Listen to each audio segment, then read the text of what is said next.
Okay, so I succumbed and I bought some Chris Reeve knives because I was genuinely curious about the MagnaCut and are they actually heat treating it the way they're supposed to? The reason this is even a topic is because I made numerous videos about the fact that Chris Reeve was not heat treating their S35VN properly. I got a lot of people saying that I was off my rocker. How did I know?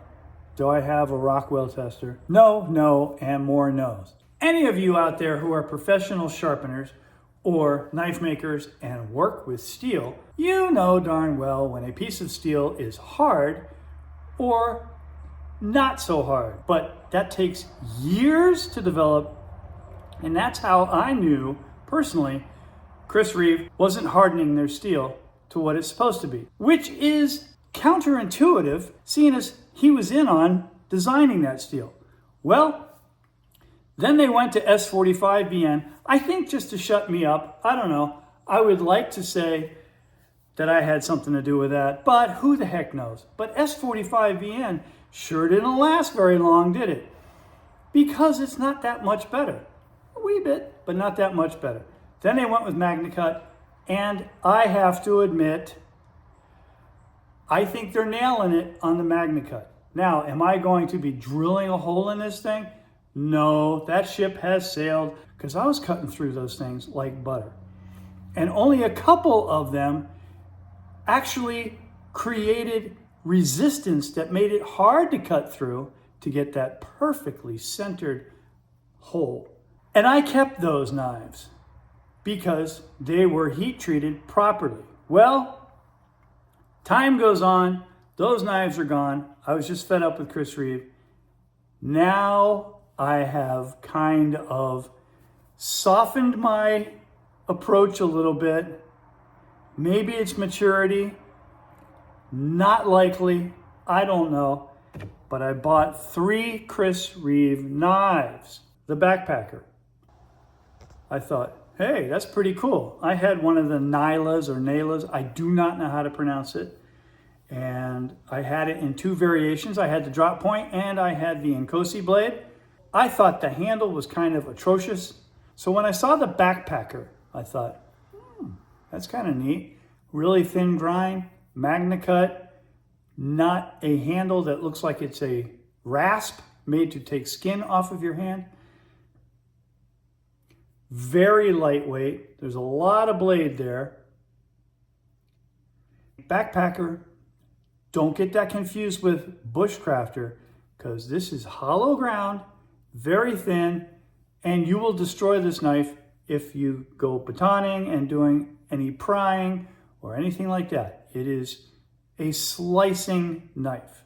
I had to curve this part just a little bit and round it, as you can see, just to make that not such almost a 90-degree angle that my finger was pushing up against. Rather than coming in a nice leather sheath like the Nyla, it comes in a Kydex sheath. Pretty lame.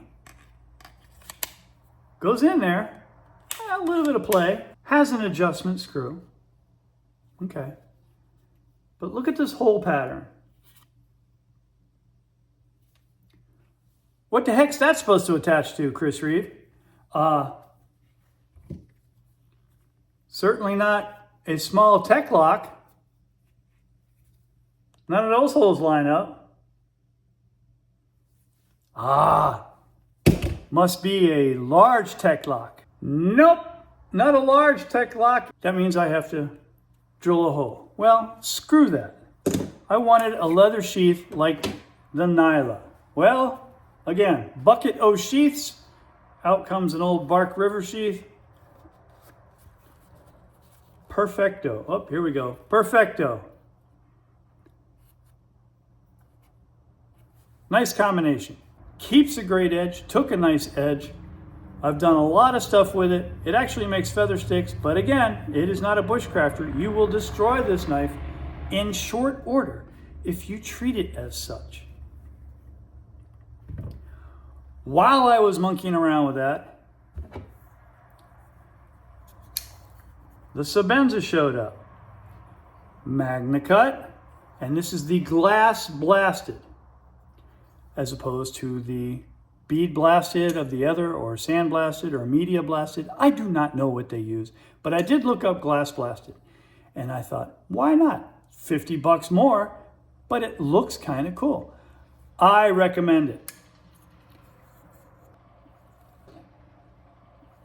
It is a more refined feel, a smoother feel, a nicer color.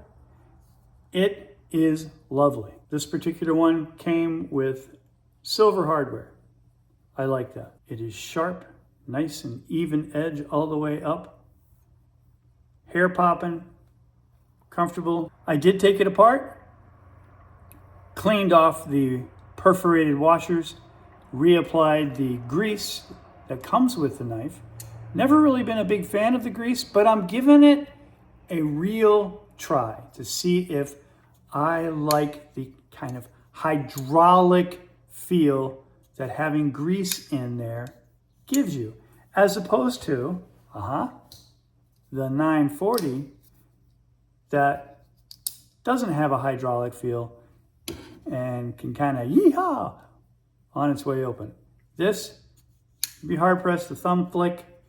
However, it's brand new, but the way they make the Sebenza, there's no adjustment other than, and this is on you, because if you screw up, they won't replace them.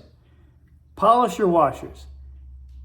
That will make them slightly thinner and make this less of a hydraulic feel. There used to be an issue with lock stick with the Sebenza, which leads us to this guy, my new Inkosi. Buttery smooth, yet still feels hydraulic.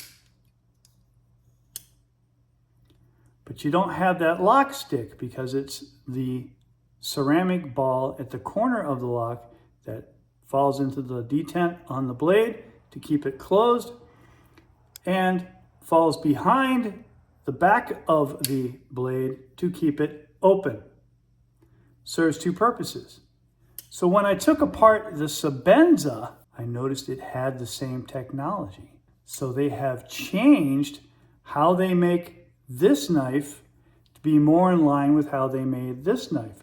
This proved that that ceramic ball works.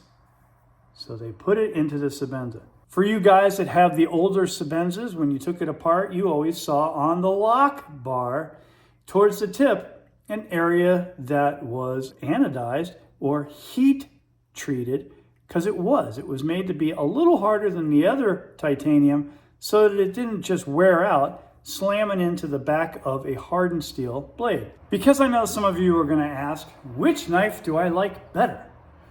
I like the Inkosi. I always have. Ever since I got my very first one, I love this blade shape.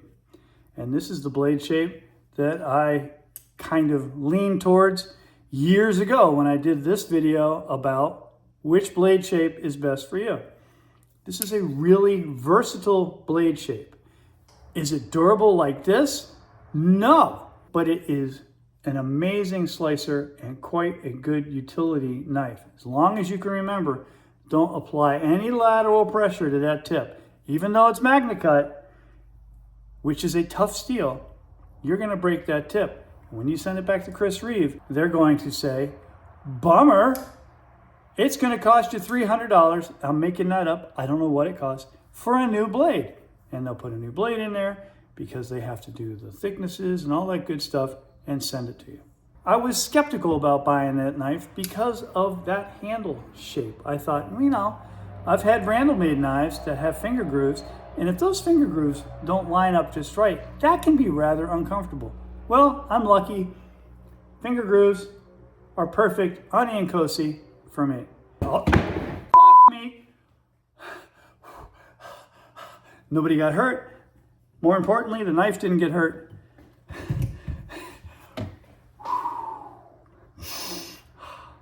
Never reach for a falling knife. I just did. That could have ended badly. I think I soiled myself.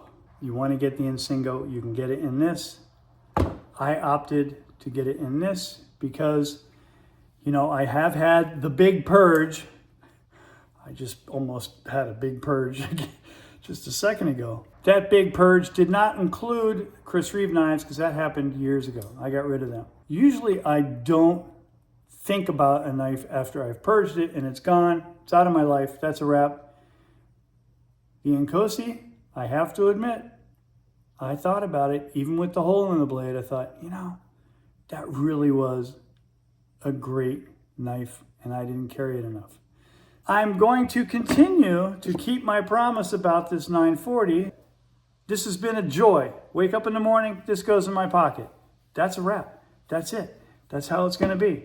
Thanks for watching. See you on the next one.